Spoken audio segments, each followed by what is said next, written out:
చూస్తున్నారు కదా, simple recipe. మనకు నచ్చినట్టుగా మనం రెసిపీలు చేసుకోవచ్చు ఇంట్లోనే. అస్సలాము అలైకుం వరహమతుల్లాహి వబర్కాతుహు. Hi, hello, welcome to my channel. ఈరోజైతే ఇంకా కొత్త రెసిపీ చేస్తున్నానండి నేను. చాలా కొత్త రెసిపీ. చూస్తున్నారు కదా, ఒక రోటీ అనేది రెడీగా చేసి ఇక్కడ పెట్టాను. ఈ రోటీతో మంచి ఒక రెసిపీ అనేది నేను చేస్తున్నాను.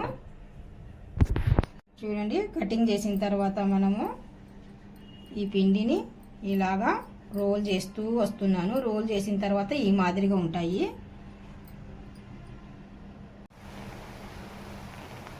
చూస్తున్నారు కదా, సింపుల్ రెసిపీ. మనకు నచ్చినట్టుగా మనం రెసిపీలు చేసుకోవచ్చు ఇంట్లోనే, చాలా ఈజీగా.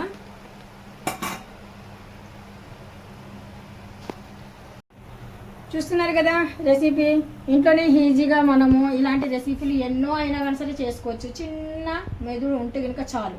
ఆ మెదుడు మనం కొద్దిగా పని పట్టిస్తామనుకోండి, ఇలాంటి రెసిపీలు ఎన్నైనా కానీ సరే చేసుకోవచ్చు చక్కగా. చూస్తున్నారు కదా, ఇదైతే కనుక మనకు బాగా మంచి బ్రౌన్ కలర్ వచ్చేసిందండి. ఇంకా దీన్ని అయితే ఇంకా నేను జల్లెడలా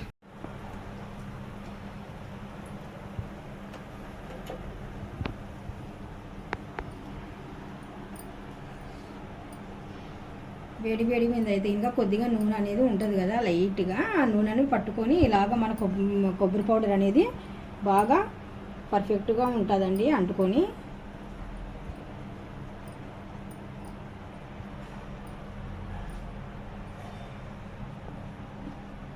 మీకు ఈ రెసిపీ ఎలాగనిపించింది? ఈ రెసిపీ మీకు నచ్చినట్టుగా అయితే కనుక లైక్ చేయండి, షేర్ చేయండి, కామెంట్ చేయండి, సబ్స్క్రైబ్ చేసి వెళ్ళండి.